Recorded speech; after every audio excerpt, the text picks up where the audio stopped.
Votre emploi, votre magazine, chaque mercredi sur BFM Lyon. Soyez les bienvenus si vous êtes parents, vous le savez forcément. Depuis hier, c'est les vacances d'été. Fini l'école pour 2 mois jusqu'au 2 septembre prochain. Mais on va jouer les prolongations un petit peu ce soir avec mon invitée Aline Drouot. Bonsoir. Bonsoir. Et merci d'avoir accepté notre invitation. Vous êtes professeure de sciences économiques et sociales au lycée René Cassin à Tarare, représentante du SNES, où vous travaillez spécialement à l'entrée dans les métiers de l'enseignement. Et ce soir, on va justement s'intéresser au recrutement. Y a-t-il une crise de vocation dans l'enseignement? On constate que les candidats au CAPES sont de moins en moins nombreux chaque année. Exemple pour le CAPES externe en 2020, une baisse de 7,8% par rapport à 2019. C'est assez important comme chiffre. Comment vous l'expliquez? Alors c'est vrai que le nombre de candidats inscrits au concours est extrêmement corrélé avec les places offertes. C'est-à-dire que plus le ministère envoie un signal positif, c'est-à-dire d'ouverture de concours, et plus les candidats font le plein. Et depuis des années, au contraire, le nombre de postes offerts au concours est en baisse.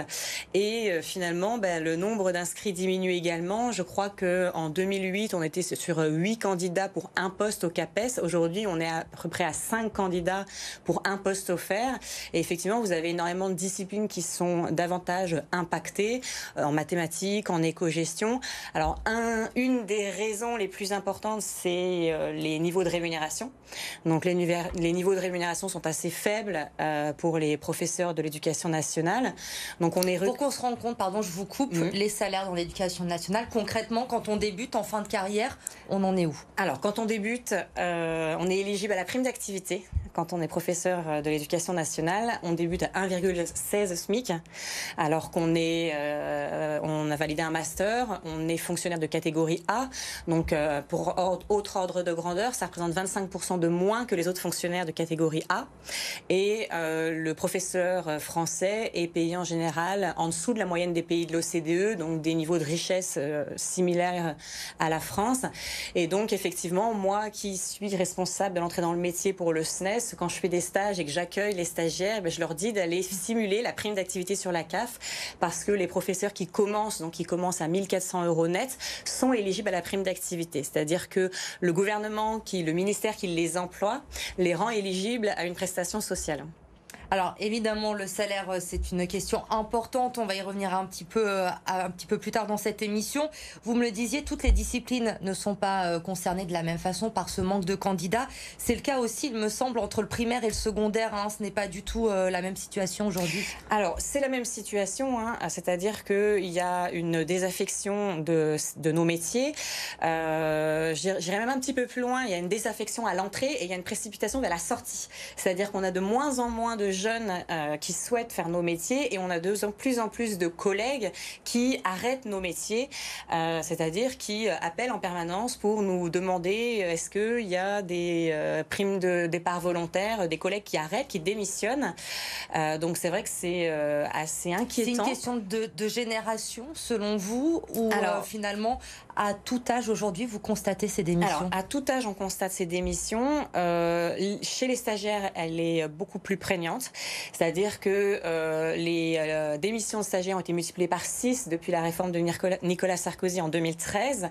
C'est un peu plus prégnant, vous me posiez la question, dans le premier degré que dans le second degré, mais c'est quelque chose qui est vécu dans l'entièreté de l'éducation nationale et c'est quelque chose qu'on constate aussi pour les reconversions professionnelles. C'est-à-dire que les professeurs, on a toujours eu ce désir de service public, d'avoir des viviers larges, c'est-à-dire d'avoir à la fois des étudiants, mais aussi des personnes de la société civile qui décidaient de se reconvertir. Et donc nous, on accueille au SNES énormément de collègues en reconversion professionnelle. Et même chez ces tranches d'âge, donc qui sont parfois un peu plus âgés que nos étudiants, il y a aussi une augmentation très forte des démissions. Et en fait, ça pointe du doigt l'autre cause des crises de recrutement, c'est l'entrée dans le métier qui est proposée par le ministère à ces jeunes collègues en fait. Aujourd'hui, la situation dans l'Académie de Lyon, on en est où? Il manque combien de postes? Alors, j'aurais aimé vous transmettre ces chiffres, mais en fait, depuis la loi de transformation de la fonction publique, le ministère a décidé de rendre opaque totalement ces procédures. Alors, plus on rend opaque, j'imagine que l'idée derrière, c'est qu'on ne puisse pas vous communiquer ces chiffres.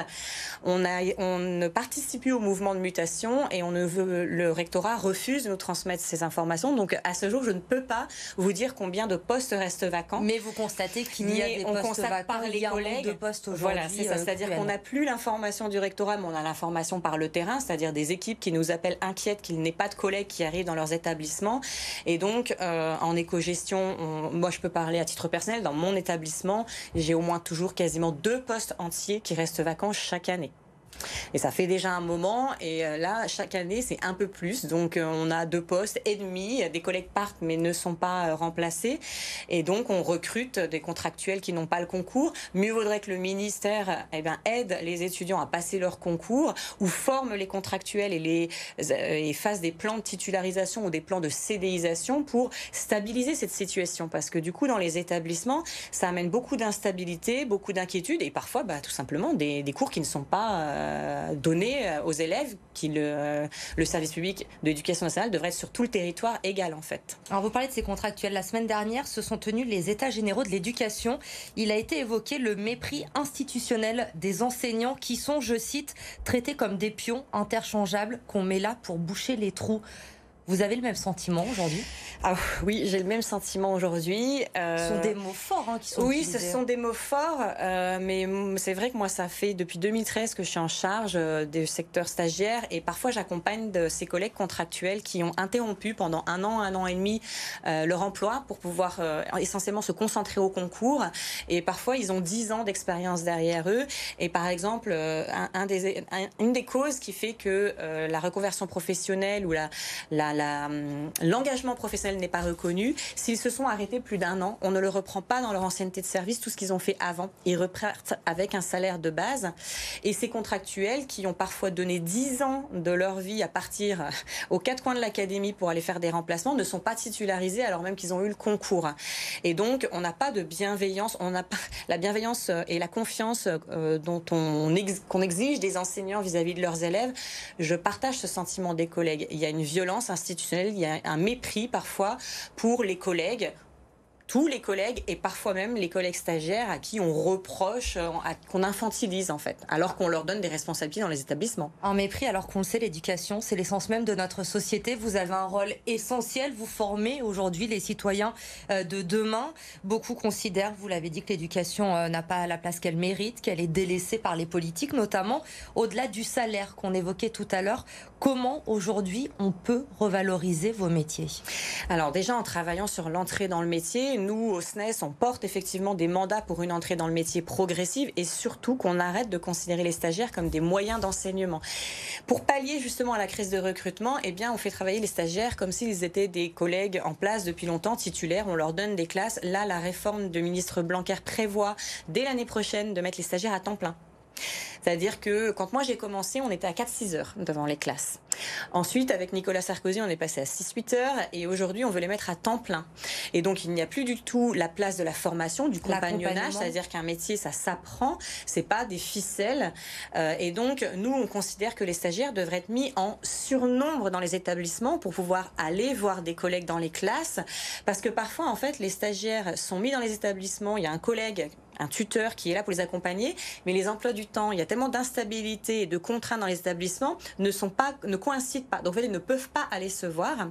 Et puis surtout, l'année où ils sont stagiaires, jusqu'à présent, ils devaient valider un master et préparer leurs cours. Et avec la réforme Blanquer qui va se mettre en application à la rentrée prochaine, le concours devra se passer pendant le master, et le ministre prépare un nouveau profil qui n'existe pas. C'est des étudiants contractuels qui vont prendre un tiers temps de service dans nos établissements, donc 6 heures, des classes en responsabilité. Ce seront vraiment leurs enseignants, tout en validant un master, tout en passant le concours, tout ça la même année. C'est ça le moyen de lutter contre la crise de recrutement du ministre Blanquer. Ça fait beaucoup, effectivement, d'autant que le métier a beaucoup évolué. L'accompagnement, la formation, c'est essentiel aujourd'hui parce qu'il peut y avoir aussi des conditions difficiles. Vous êtes confronté à la violence dans certains établissements. Ce sont des risques qui peuvent rebuter les jeunes aussi aujourd'hui à rentrer dans cette profession. Alors c'est certain qu'il y a un décalage profond entre l'image qu'on se fait du métier d'enseignant et la réalité. Après, nous, évidemment, on prône que chaque enfant sur tout le territoire puisse avoir des enseignants compétents, et les enseignants qui s'engagent dans ce service public, petit à petit, nous, on les accompagne syndicalement et vont dans ces établissements, par exemple, de l'éducation prioritaire, et font face effectivement à des difficultés de violence ou des difficultés de code qui sont pas forcément sur lesquelles on doit travailler, mais multiples et variées, par des projets culturels, mais aussi par le cœur du métier, c'est-à-dire transmettre des connaissances. Et ça, c'est pas du tout accompagné. Le pas de vague qui a fait l'actualité dans les médias depuis 1 an, 2 ans, des suicides de collègues qui étaient à bout de force, ça, on le subit de l'institution, c'est-à-dire qu'on ne doit pas vraiment dire qu'il y a des problèmes à l'école, sauf qu'il n'y a pas des problèmes à l'école, c'est les problèmes que la société vit n'épargne pas l'école. En fait, c'est ça, tout simplement. Donc, on doit y faire face. En 10 secondes pour terminer, on n'a plus beaucoup de temps, Aline Drouot, mais on pourra en parler pendant des heures, évidemment, de ce sujet. Un mot aux jeunes qui nous regardent, aux étudiants. Comment on les convainc aujourd'hui? Comment on leur dit « Venez faire ce métier, c'est un chouette métier quand même et il y a du boulot ». Mais je pense que j'ai pas besoin de convaincre, parce que je pense que notre métier quand même continue à bénéficier d'une image positive. J'en parlais à votre collègue qui m'a accompagnée jusqu'ici. On connaît tous un prof qui nous a donné envie, qui nous a accompagnés. Donc je pense que ça, c'est quelque chose qui est encore en nous. Et nous, syndicalement, on est là avec eux, on les accompagne à la rentrée, on les accompagne pendant toute l'année, et ils vont être intégrés par les collègues. En tout cas, si l'institution ne le fait pas, nous, les collègues, on sera là pour les accueillir et les accompagner. Et voilà le message, le mot de la fin qui vous revient, Aline Drouot. Merci beaucoup d'avoir accepté notre invitation et d'être venue nous parler de ce beau métier d'enseignant ce soir sur BFM Lyon. Vous restez avec nous, l'info se poursuit, bien sûr. Passez une très bonne soirée.